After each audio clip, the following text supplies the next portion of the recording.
चला आपण या व्हिडिओमध्ये हा प्रश्न सोडवणार आहोत। तर आपल्याला प्रश्न विचारतोय की खालील चित्रातील समांतर आणि लंब रेषांचे सर्व संच ओळखा। आता इथे आपल्याला ही आकृती दिली आहे किंवा हे चित्र दिलंय आणि याच्यामध्ये काही रेषा आहेत आणि त्यातल्या समांतर रेषा आणि लंब रेषा कुठल्या हे आपण बघणार आहोत। तर सगळ्यात पहिले आपण समांतर रेषांबद्दल जाणून घेऊया। तर समांतर रेषा म्हणजे काय?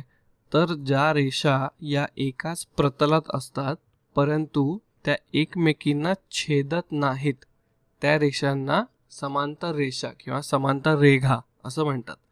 तर आता या आकृतीमध्ये आपल्याला समांतर रेषा कशा ओळखायच्या? तर इथे आपल्याला आकृतीमध्ये काही क्लू किंवा काही सूचना दिलेल्या आहेत।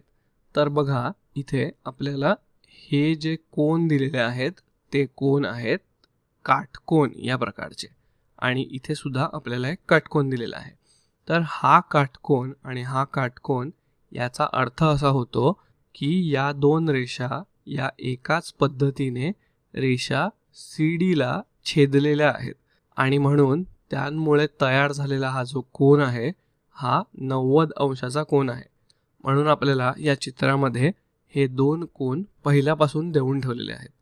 म्हणजेच इथे आपण अशा प्रकारे म्हणू शकतो की ही रेषा आणि ही रेषा या दोन एकमेकांना समांतर रेषा आहेत आणि आपण त्याला अशा प्रकारे लिहू शकतो की रेषा ST म्हणजेच मी इथे लिहितो रेषा ST ही रेषा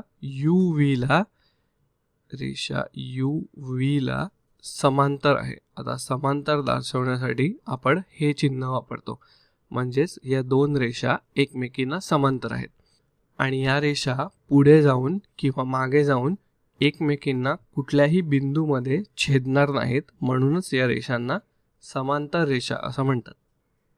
आता यापुढे आपण लंब रेषांचे संच बघूया। तर लंब रेषा म्हणजे काय?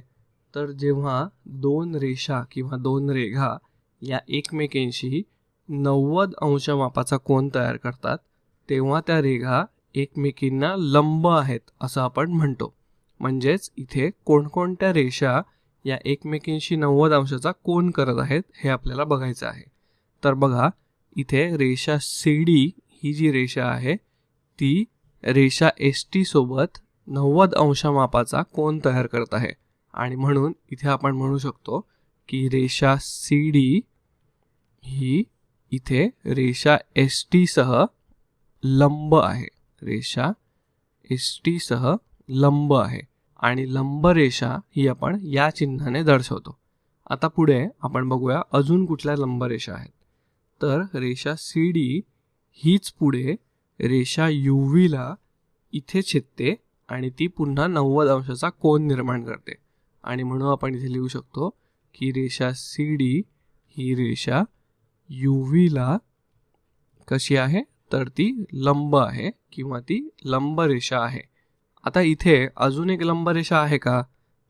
तर नक्कीच इथे आपल्याला हा 90 अंशाचा कोन दिलेला आहे आणि आपल्याला इथे या चित्रामध्ये दर्शवलेलं आहे की रेषा AB ही WX या रेषेला लंब आहे आणि म्हणून इथे आपण हे सुद्धा लिहू शकतो की रेषा AB ही रेषा WX याला कशी आहे? तर ती लंब आहे आणि म्हणून आपण पुन्हा हे चिन्ह दर्शवलं।